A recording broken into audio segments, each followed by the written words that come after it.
Today I will be making the Canadian flag, and many years ago I used to live there for a bit, so some happy memories. It's a little bit different because it requires two different sewing methods to make it.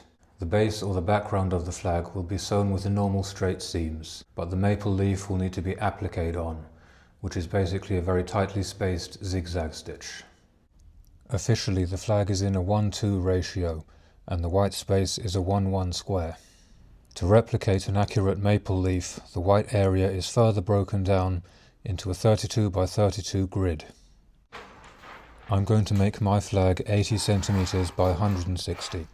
So for the white area I've cut out a sheet of paper 80 by 80 centimeters.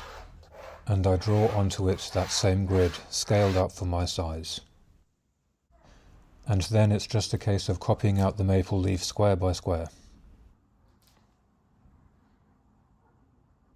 When the leaf is drawn, I then cut it out, and this becomes the pattern for the red fabric. I also keep the rest of the paper because I will use this as a stencil for the placement of the leaf.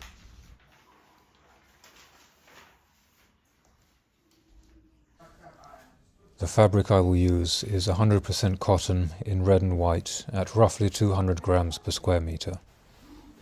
Any other weight is also fine, of course, I just prefer slightly heavier fabrics. I will start by making the base or the background of the flag, beginning with the white square in the middle, and I can just use my previous drawing as a pattern for this bit. For two opposing edges I add a 2 cm seam allowance, and for the other two opposing edges I add a 1 cm seam allowance.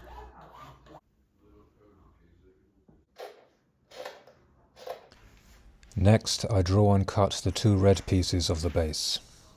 And again I can use my drawing as a pattern for the height at least, but the width I will need to change.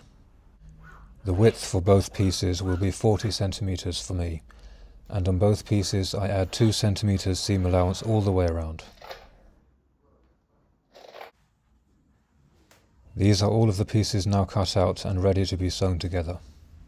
I lay the white piece on the bottom and rest the red piece on top of it, along that 1 centimeter seam line, marked on the white piece, and then I add lots of pins for sewing. The pieces are first sewn together with a line 1 centimeter away from the red piece's edge. I then open out both pieces so that they are laying flat, and then I fold the longer white seam allowance around the shorter red one and top stitch it down, along the folded edge.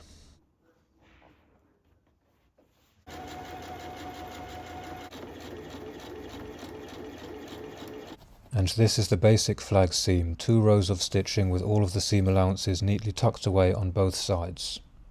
I repeat this process to attach the second red piece to the white square. Laying the white piece face down and the red piece face up, staggered by that 1 centimeter seam line.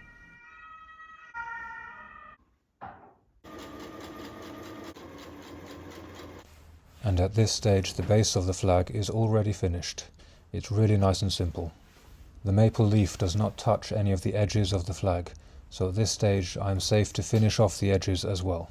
Starting with the right hand edge, I fold over that 2 centimeter seam allowance and iron it flat.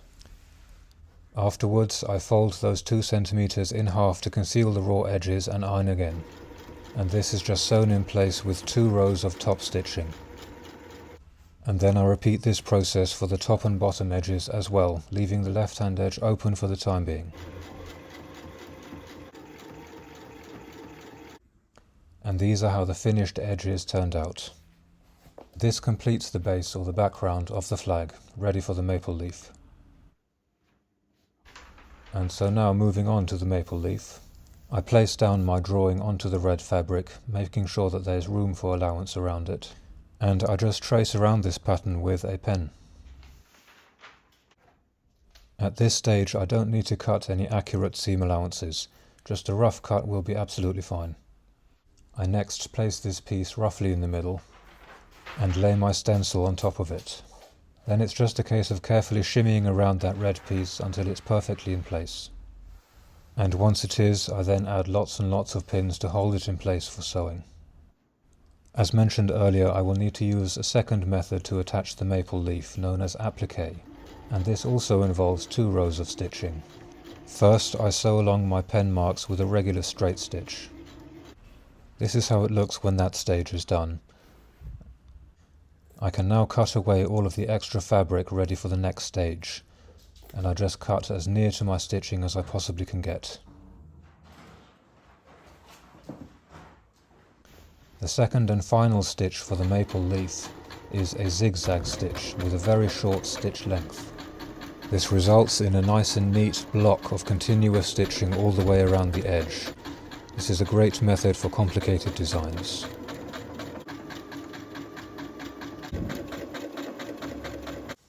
This is how it turned out at the end. I think it looks really nice. The zigzag settings does take some trial and error depending on the fabric that you are using. So at this stage the front side of the flag is finished, but on the back side we can only see the zigzag stitching. So I next will need to make the maple leaf design fully double-sided. To do this, I just need to cut out the white fabric as near to that red zigzag as I can possibly get, thereby revealing the red fabric underneath.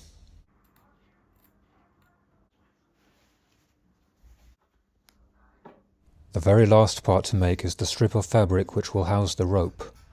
Onto a piece of cotton canvas I mark out my flag's height, plus a couple of centimeters either side of this. And for the width I will go with 5 centimeters. I then add a 1 centimeter seam allowance on both long edges, and that's it. With the flag facing upwards, I place this strip along the last open edge and pin it in place. For the extra fabric on both ends, I just fold it around to the back and also pin it. These two pieces are just normally sewn together along that 1 centimeter seam line, and the excess then trimmed off. The two flaps on either end are just pulled upwards and sewn to itself along the raw edge. For the hanging fixture I'm going to use a rope for this one because I don't have eyelets at the moment. With the flag facing downwards now, I fold that strip of fabric in half and pin it again, with the rope lying in the middle. This is secured with one row of top stitching near to the edge. To finish off the rope, I secure the ends with a bit of sellotape and thread the loose ends back into the heading. The size of the loop can then just be adjusted to whatever I think looks nice. To secure these, I just use 2 rows of top stitching, but you're welcome to do more if you wish.